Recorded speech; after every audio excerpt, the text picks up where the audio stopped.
Hello everyone, welcome back to my channel wise minds engineering.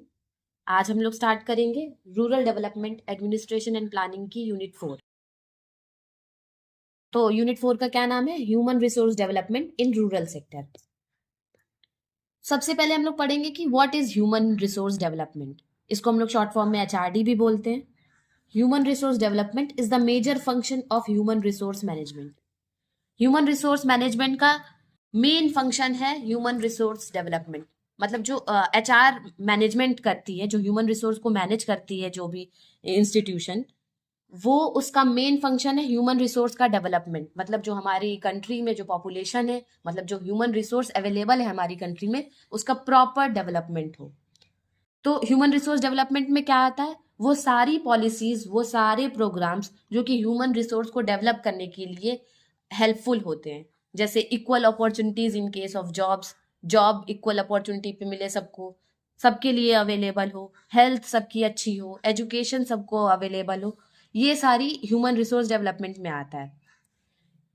Human resource development in India consist of urban development as well as rural development. जैसा मैंने पहले भी third unit में बताया है कि 3/4 of the population जो India की है वो रूरल एरियाज में रहती है। तो इसका मतलब कि सिर्फ अर्बन एरियाज के ह्यूमन रिसोर्स का डेवलपमेंट करना हमारे लिए उतना अच्छा नहीं होगा जितना कि हम दोनों को ही लेकर चले, रूरल एरियाज में भी डेवलपमेंट करें और अर्बन एरियाज में भी डेवलपमेंट करें। तो अब हम लोग पढ़ेंगे कुछ डायमेंशंस होते हैं ह्यूमन रिसोर्स डेवलपमेंट के। वो क्या क्या है? पहला है हेल्थ, नेक्स्ट है एजुकेशन, उसके बाद है स्किल डेवलपमेंट, फिर नेक्स्ट है ट्रेनिंग। इन सारे डायमेंशंस पे कभी ना कभी क्वेश्चन आता ही आता है AQ के एग्जाम में। तो सबसे पहले हम लोग देखेंगे human resource development dimension health. First dimension देखेंगे हम लोग हेल्थ। इसमें थोड़ी सी स्ट्रैटेजी है, क्योंकि इस क्वेश्चन को लिखने के लिए मैंने कुछ ट्रिक्स बनाई है, वो आप देख लीजिए। कुछ स्टेटमेंट्स है, जैसे फर्स्ट, सेकंड और थर्ड पॉइंट जो है, वो ये तीनों अगर आप याद कर लेंगे तो वो सारी डायमेंशंस में आंसर लिखने के लिए काम आएंगे। जैसे हेल्थ के लिए भी वो सेम है, एजुकेशन के लिए भी सेम है, स्किल डेवलपमेंट के लिए भी सेम है, ट्रेनिंग के लिए भी सेम है। तो पहला पॉइंट कौन सा है? Dimension refers to constituent element और कैरेक्टरिस्टिक्स ऑफ ह्यूमन रिसोर्स। मतलब पहले ये लोग बता रहे हैं कि डायमेंशन का मतलब क्या है। ह्यूमन रिसोर्स के जो भी कॉन्स्टिट्यूएंट एलिमेंट्स होते हैं या फिर जो भी मेन फीचर्स होते हैं ह्यूमन रिसोर्स के, उनको हम लोगों ने डायमेंशन बोल दिया है। इट स्टैंड्स फॉर साइज और number, nature, extent, component, aspect और कैरेक्टरिस्टिक्स ऑफ ह्यूमन और पॉपुलेशन रिसोर्स। इस पॉइंट को भी आपको याद करना पड़ेगा। थोड़ी सी दिक्कत होगी इस क्वेश्चन को और इस टॉपिक को पढ़ने में, मगर अगर आप फर्स्ट, सेकंड और थर्ड पॉइंट को याद कर लेते हैं तो ये बाकी सारी ही डायमेंशंस के लिए काम आएगी। ये इन चारों डायमेंशन में आंसर्स बनाने के लिए काम आएगा।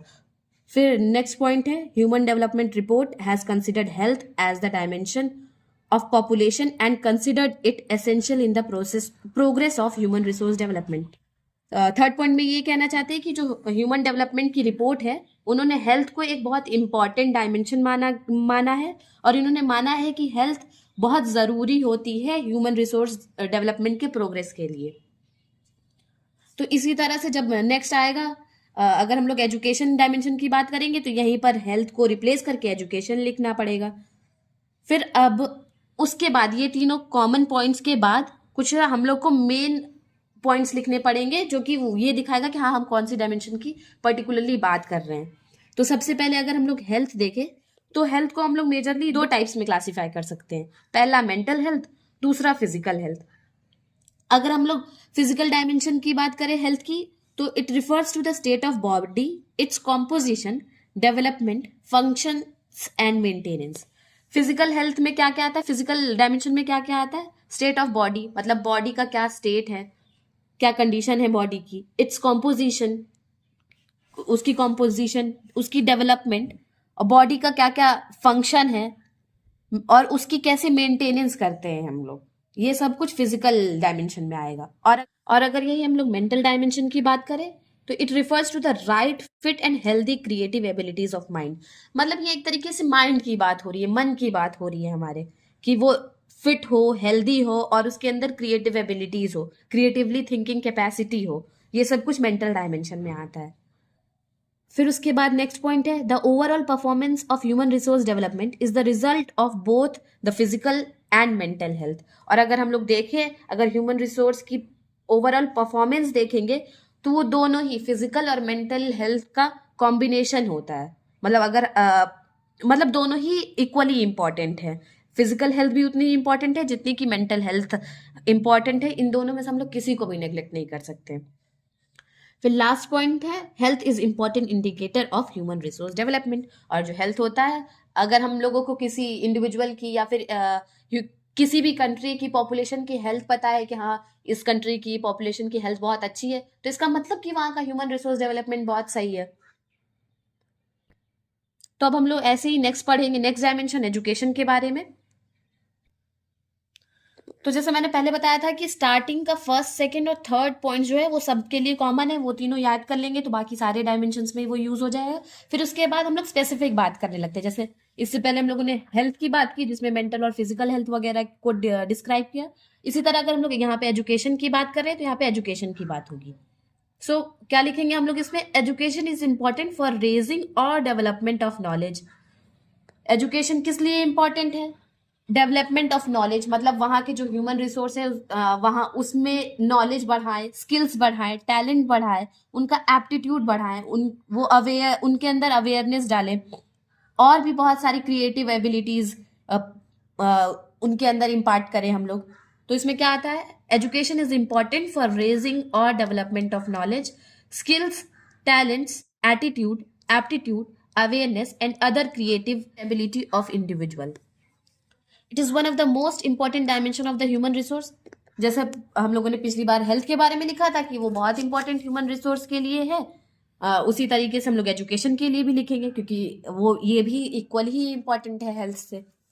It is a qualitative dimension of human resource development. और अगर हम लोग देखें तो क्योंकि एजुकेशन की बात हो रही है, क्वालिटी की बात कर रहे हैं, इसीलिए इसको qualitative dimension of human resource development बोला गया है। अब सिमिलरली हम लोग स्किल डेवलपमेंट पढ़ेंगे, यानी एचआरडी डायमेंशन स्किल डेवलपमेंट के बारे में पढ़ेंगे। इसमें भी वही चीज है, स्टार्टिंग के 3 पॉइंट्स सेम रहेंगे। अब फिर हम लोग स्पेसिफिकली स्किल डेवलपमेंट के लिए बात करेंगे। तो skill development can take place through formal and informal learning process. Obvious सी बात है कि स्किल डेवलपमेंट जो है फॉर्मल प्रोसेस से भी हम लोग सीख सकते हैं और इनफॉर्मल लर्निंग प्रोसेस से भी सीख सकते हैं। कोई अगर स्किल हम लोग सीख रहे हैं तो वो जरूरी नहीं है कि हम लोग किसी कोचिंग इंस्टीट्यूशन या फिर कोई ट्यूटोरियल देखकर ही सीखे, कोई फॉर्मल प्रोसेस ही हो। कभी कभी स्किल्स हम लोग अपने घर में अपने घर के लोगों से ही सीखते हैं, अपने पेरेंट्स से सीखते हैं, अपने फ्रेंड्स से कई सारी स्किल्स हम लोग सीखते हैं। तो वो फॉर्मल भी हो सकता है और इनफॉर्मल भी हो सकता है। It is the process of developing intellectual and physical capabilities of individual. It is qualitative dimension of human resource development. जैसे कि एजुकेशन एक क्वालिटेटिव डायमेंशन है, सिमिलरली स्किल डेवलपमेंट भी एक क्वालिटेटिव डायमेंशन है क्योंकि स्किल्ड पॉपुलेशन का मतलब एक क्वालिटी पॉपुलेशन। फिर सिमिलरली ये भी बहुत इंपॉर्टेंट है, जैसे ऊपर लिखा हमने कि education is the most important dimension of human resource, तो ये भी एक बहुत इंपॉर्टेंट डायमेंशन है ह्यूमन रिसोर्स की। अब इसी तरीके से हम लोग ह्यूमन रिसोर्स डायमेंशन ट्रेनिंग की बात करेंगे। उसमें भी स्टार्टिंग के 3 पॉइंट सेम होंगे जो मैंने हेल्थ में पढ़ाए थे। अब ये भी एक qualitative dimension of human resource development है। अब हम लोग ट्रेनिंग के बारे में बात करेंगे। ट्रेनिंग होती क्या है? Training helps in development of experience, knowledge and talent of an individual. वो किसी भी इंडिविजुअल को एक्सपीरियंस देती है, नॉलेज प्रोवाइड करती है और उसके टैलेंट को इंक्रीज करती है। It can be taken through, ये भी फॉर्मल और नॉन फॉर्मल लर्निंग प्रोसेस के थ्रू हम लोग ले सकते हैं। तो इसी के साथ साथ हमारे चारों ह्यूमन रिसोर्स डेवलपमेंट के डायमेंशंस कंप्लीट हो गए हैं, जिसमें था health, education, skill development, training. तो अगर इस पे किसी पे भी क्वेश्चन आता है तो पहले स्टार्टिंग के 3 जो स्टेटमेंट्स है वो आप लोग अच्छे से याद कर लीजिए, लिख कर एक बार देख लीजिएगा। इन तीनों स्टेटमेंट्स को लिखना है। फिर अगर हेल्थ आता है तो हेल्थ को पहले एक्सप्लेन करेंगे 1-2-3 स्टेटमेंट्स में। ऐसी एजुकेशन को एक्सप्लेन करेंगे, स्किल डेवलपमेंट को एक्सप्लेन करेंगे, या फिर ट्रेनिंग आता है तो ट्रेनिंग को एक्सप्लेन करेंगे। इतना तो आप लोग कर ही लेंगे, इंजीनियर है आप लोग। और फिर उसके बाद वो क्वालिटेटिव डायमेंशन है कि नहीं ये मेंशन करना पड़ेगा। फिर उसके बाद ये भी बता सकते हैं हम लोग कि ये फॉर्मल लर्निंग प्रोसेस से मिलता है या फिर नॉन फॉर्मल लर्निंग प्रोसेस से मिलता है, और ऐसे ही उस डायमेंशन के बारे में कुछ कुछ पॉइंट्स लिख देंगे हम लोग, तो इससे हमारा एक पूरा आंसर कंप्लीट हो जाएगा। अब हमारा नेक्स्ट टॉपिक है nutritional status. It is a measure of health condition of an individual. ये हर इंडिविजुअल के हेल्थ कंडीशन का मेजर है। अगर हम लोग देखना चाहते हैं कि कोई इंडिविजुअल या फिर सिर्फ अगर एक इंडिविजुअल की बात करें, अगर हम लोग देखना चाहते हैं कि कोई इंडिविजुअल कितना हेल्दी है, तो हम लोग उसकी न्यूट्रिशनल स्टेटस देखकर बता सकते हैं कि कितना हेल्दी है कितना नहीं है। It is affected by intake of food, obvious सी बात है। Good nutritional status can only be sustain when individual with families and community are food secure. हाँ, अगर हमको चाहिए कि हमारा गुड न्यूट्रिशनल स्टेटस हो, तो हमारे पास प्रॉपर फूड सिक्योरिटी होनी चाहिए, क्योंकि बहुत सारे लोग होते हैं जो कि माल न्यूट्रिशन होते हैं, यानी कुपोषित होते हैं, क्योंकि उनके पास फूड सिक्योरिटी नहीं होती है, उनको प्रॉपर फूड नहीं मिल रहा होता है, इसलिए माल न्यूट्रिशन हो जाते हैं। So it means good nutritional status can only be sustained when individual with families and community are food secure. Next, अब food security क्या होता है? Food security means access to the food needed for a healthy life. Food security का simple सा मतलब है कि हमको वो फूड मिले जो कि एक हेल्दी लाइफ सस्टेन करने के लिए इम्पोर्टेंट है। न्यूट्रिशनल स्टेटस जो है ये भी एक बहुत इंपॉर्टेंट कंपोनेंट है ह्यूमन रिसोर्स डेवलपमेंट का, क्योंकि हेल्थ जो एक हमारा ह्यूमन रिसोर्स डेवलपमेंट का डायमेंशन है, वो सीधे सीधे इससे इंटर रिलेटेड है, क्योंकि जितना अच्छा न्यूट्रिशनल स्टेटस उतनी ज्यादा अच्छी हेल्थ, और ये एक हमारा मेजर करने ह्यूमन रिसोर्स डेवलपमेंट को मेजर करने का डायमेंशन भी है। तो यानी कि ये बहुत इंपॉर्टेंट कंपोनेंट है ह्यूमन रिसोर्स डेवलपमेंट का। A well nourished healthy workforce is essential for sustainable development. बहुत ऑब्वियस सी बात है कि अगर किसी कंट्री की पॉपुलेशन हेल्दी है, वेल नरिश्ड है, मतलब कोई भी वहाँ कुपोषित नहीं है, सब लोगों को प्रॉपर न्यूट्रिशन मिल रहा है, सभी लोग हेल्दी हैं, तो वहां पे सस्टेनेबल डेवलपमेंट होना लाजमी है। Healthy people can transform their energy into productivity. हाँ, अगर कोई इंसान हेल्दी है तो वो प्रॉपरली अपनी एनर्जी को प्रोडक्टिव बना सकता है, वो अपन काम कर सकता है, जो कि नेशन बिल्डिंग के लिए हेल्प करेगा। नेक्स्ट हम लोग पढ़ेंगे पॉपुलेशन कॉम्पोजिशन। पॉपुलेशन कॉम्पोजिशन का मतलब होता है स्ट्रक्चर ऑफ पॉपुलेशन, मतलब पॉपुलेशन का क्या स्ट्रक्चर है। इससे हम लोग को क्या पता चलता है? It helps to know how many males और females, which age group they belong to, how educated they are and what type of occupation they are employed in, and what their income level and health conditions are. मतलब ये हमको ये बताता है कि किसी भी कंट्री में कितने मेल या फिर फीमेल है, और जो ये लोग हैं वो किस एज ग्रुप से बिलोंग करते हैं, कितना इनका एजुकेशन लेवल है, क्या काम करते हैं ये लोग, क्या इनको ऑक्यूपेशन है, इनकी इनकम लेवल क्या है, इनकी हेल्थ कंडीशन क्या है।